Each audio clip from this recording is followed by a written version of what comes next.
everyone, it's Chrissy here from Eduro Learning. Where on earth am I in the Connected series this week? Well, I tell you what, I'm going to give you 2 clues during this video, and then at the end I'm going to reveal where I am and see if you guessed it right. So clue number 1 is this is the place of the most photographed historic church in the whole of New Zealand. Right, so maybe that's enough for you to figure out where on earth I am this week. But I am also here to talk with you today about managing your connected classroom. So now that you're up and running and you've got yourself connected as an educator and you're thinking about connecting your students, or you've already got your students connected, now how do you manage a classroom that's got all that technology going on in it? So I have 3 really simple strategies to share with you today, ones that have worked very well for me in the classroom, and I'm going to share those with you. Strategy number 1 is to establish those guidelines for expectations and behaviour with your students. Now this works from grade 1 all the way through to high school, and I've always felt that if students are involved in the decision process of what's going to happen if expectations are broken, and also what exactly the expectations are for being in a connected classroom, whether that's connecting themselves within the classroom or connecting with others outside the classroom, they have worked together with you to build those expectations, those guidelines and those consequences together.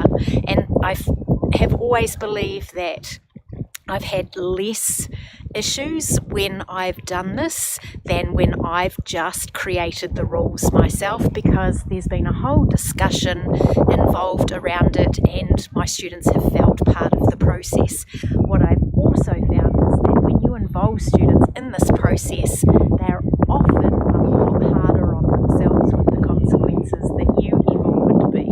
So try it out and let me know how it goes, because I'd be really interested to see how you get on if you build your guidelines and expectations with your students.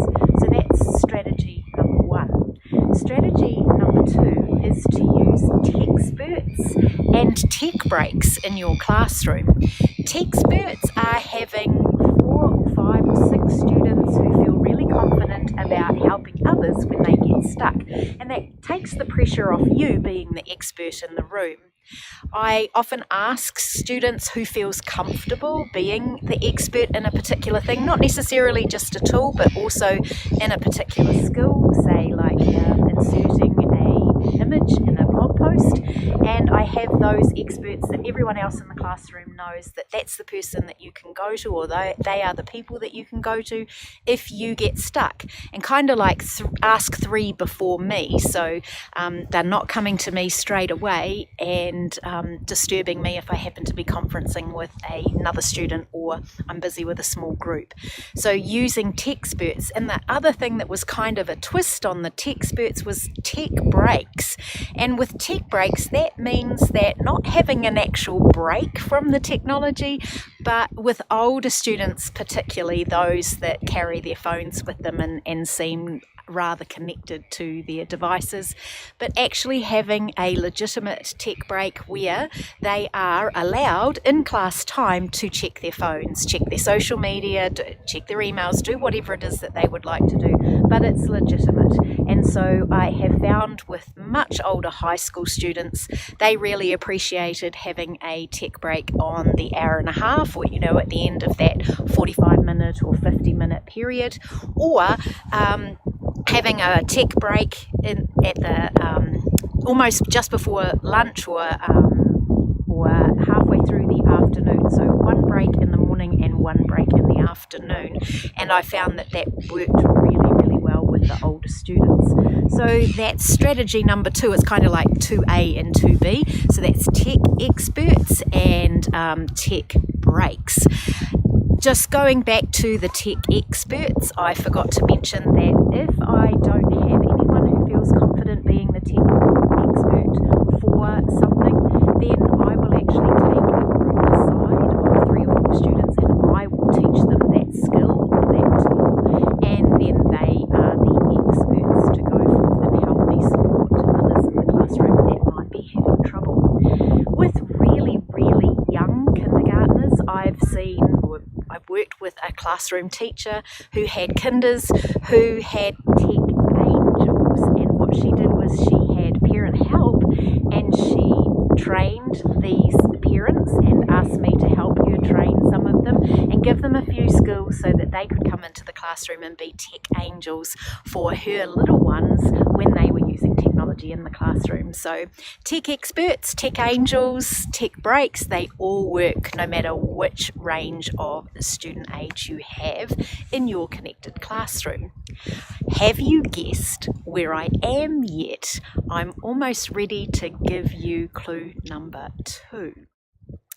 Clue number 2 is this is a lake. And it's a lake in the middle of, well, maybe not the middle, but it's a lake in the South Island. So if you still don't know where on earth I am at the moment, just hang tight, watch till the end and I will reveal all. I have one last strategy to share with you, strategy number 3. Strategy number 3 is having a clear sign or a clear indication for when I want my students' full attention.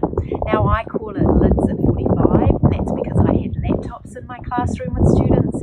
So lids at 45 is just enough that the screen is no longer distracting, but you can't actually do anything on it and the machine does not go completely to sleep. But others who've had iPads in their classroom have said screens down or screens over. So iPads in the classroom, you turn it over, or stack your phones if you're using mobile phones in the classroom with your students. And so there is this clear expectation that you want everyone's full attention and you use the term screens down or lids at 45 or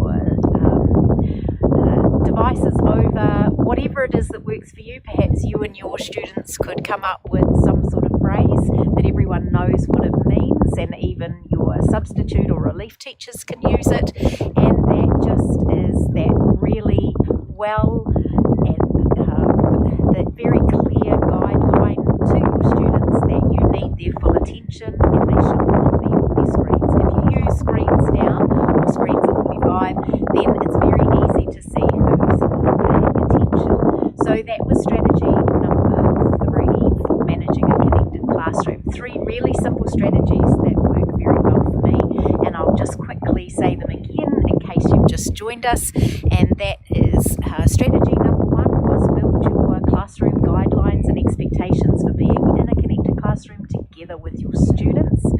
Not only the expectations but also the consequences of what happens if you break those expectations or break those guidelines. That was strategy number 1. Strategy number 2 was to use tech experts or tech angels or tech breaks in your classroom, and that way you can take some of the pressure off you and have others in the classroom supporting you. Whether you're working with kinders, use your tech angels, that's your parent help, or have your students in your classroom be the tech experts for different skills or different tools that you're using in your connected classroom.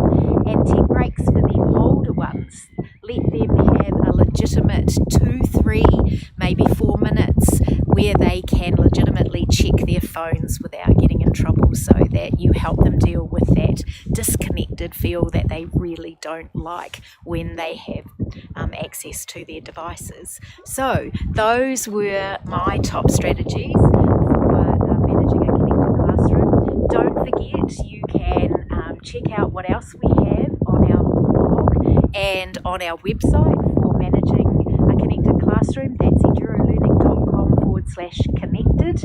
And this week's YouTube series episode that is being released today is those 10 awesome connected educators from around the world who have connected classrooms. They are sharing what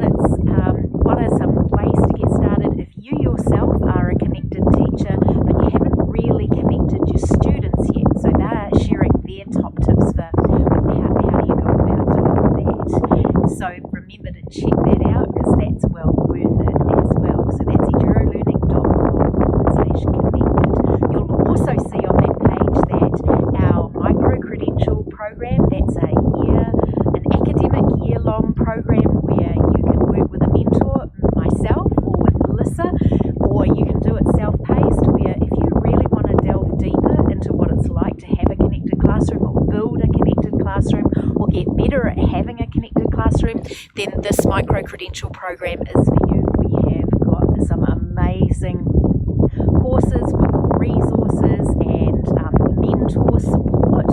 If you would like to go through that kind of professional development, we would love to have you there. So check that out on edurolearning.com/connected.